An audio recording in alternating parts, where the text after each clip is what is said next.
Kwa majina naitwa Rafaeli Hamis Eliadi, ni mkufunzi kutoka Chuo cha Maendeleo ya Wananchi Kisangwa kilichopo mkoa wa Mara, wilaya ya Bunda. Nimeleta ubunifu wangu. Huu ubunifu unaitwa Automatic Irrigation System. Ni ubunifu ambao nimeuleta kwa ajili ya kumkwamua mwananchi na mkulima.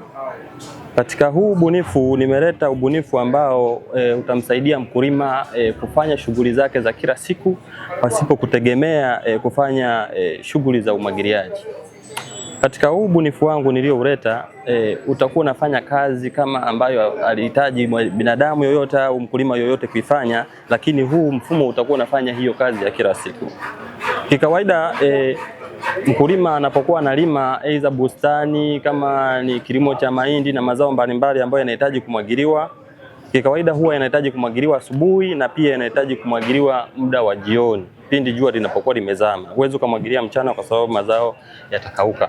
Sasa katika huu mfumo utakuwa unafanya hiyo shughuli, na maana panapofika wakati wa asubuhi jua linapokuwa limekaribia kuchomoza, huu mfumo utamwagilia wenyewe kulingana na muda utakaokuwa umeuseti, ili kusaidia wewe mfanyakazi au kama ni mtumishi uende kazini, ukirudi na maana ikifika muda wa jioni pia huu mfumo utafanya hiyo kazi ya umwagiliaji pasipo wewe kwenda shambani.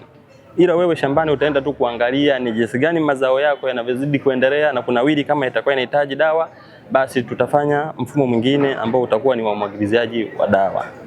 Katika huu mfumo nimeuleta hapa ukiwa na muonekano kama bustani, lakini sambamba na muonekano wa bustani, huu mfumo pia unaweza kufanya kazi kama ya umwagiliaji wa dawa mashambani.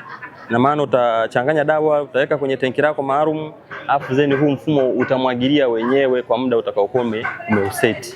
Pia sambamba na hivyo, huu mfumo unaweza kufanya kazi ya umwagiliaji wa dawa kwenye mifugo. Huu mfumo ni rafiki sana katika dira ya sasa hivi ya 2030.